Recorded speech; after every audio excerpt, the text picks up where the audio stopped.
What was that? What's oh my gosh? Okay, you know me, resident psych expert of the table. Yeah. The whole body language is killing me. It's killing me. And I so want to call this the Bucs will be the greatest comeback story of all time. I want to, but Tom, he is not playing the part. Like, he just looks dejected. That pause, will you guys turn this around?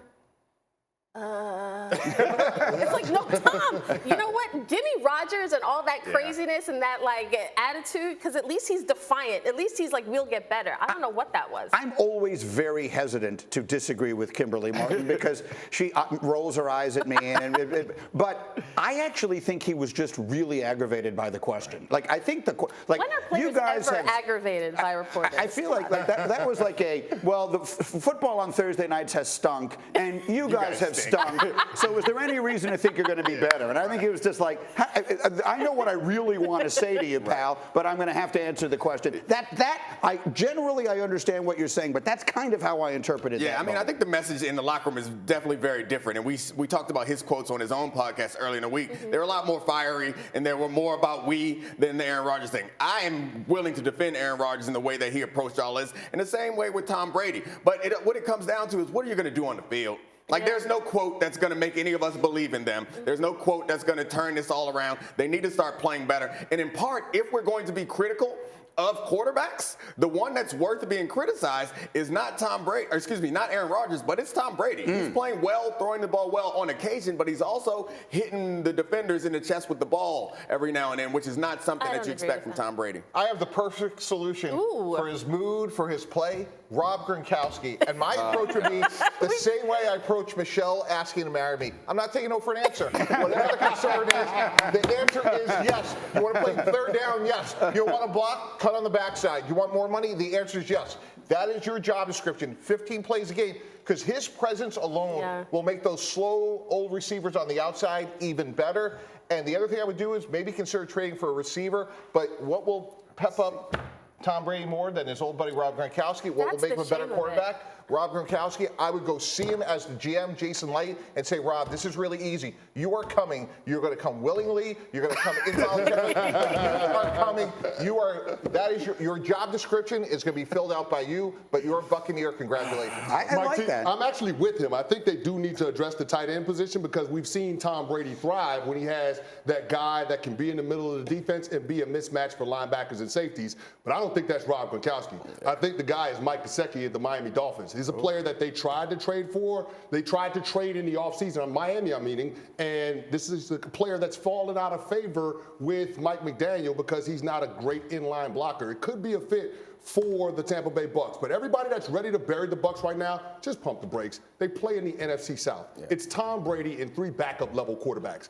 They can figure this out. They'll have pieces. Ryan Jensen eventually will come back, which can help the interior of that offensive line having a Pro Bowl center. It's ugly right now. They just lost to the Carolina Panthers, which means they can lose to anybody in football. Right. But the division is going to give them enough runway to be able to get their season turned around. So we just had a fascinating discussion about how much of the blame for what's going on in Green Bay lies at the feet of Rodgers himself. Kimberly, how much of the blame here should go to Brady? This will shock everybody, but I actually disagree with Dominique. Because to blame Brady, like, here's what we know.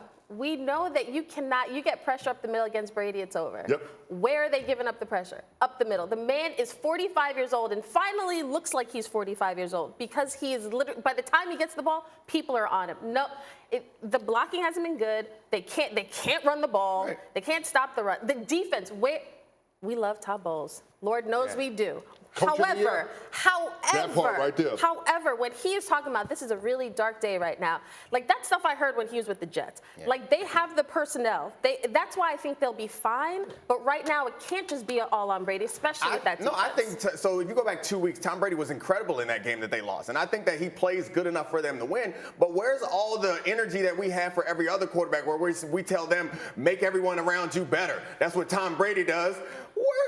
Tom Brady has been carrying people for 200 years. He's not carrying people. One thing to Nick's point, Tom Brady would say himself, well done is better than well said. And right now, he's not doing it on the field. And the other thing where he could lose the locker room, guys, is not there on Wednesdays, goes to Robert Kraft's wedding, misses time in training camp. It's hard to hold your teammates accountable when you're not there all the time, Yes. which he used to lead by example. That's why it wasn't my issue with Tom's comments. I agree. The reporter's question, I'll give you that. But it's the other stuff. It's on his podcast, I've been all in. Nah, bruh, you haven't. That's just a lie. That's just a lie. And I feel like that, to your point, Mike, that's part of the bigger issue, is that Tom Brady isn't acting like Tom Brady. They're not playing like the Bucs that we're seeing. Well, he seems miserable. The one thing we can all agree upon is he seems unhappy, and we all understand there may be non-football reasons why that is the case, which is kind of why I like your Gronkowski idea. If nothing else, just bring in his buddy and have some Gronk for fun. They need Gronk fun makes it in Tampa. fun. I mean, Yes. he looks like a man who desperately needs a party.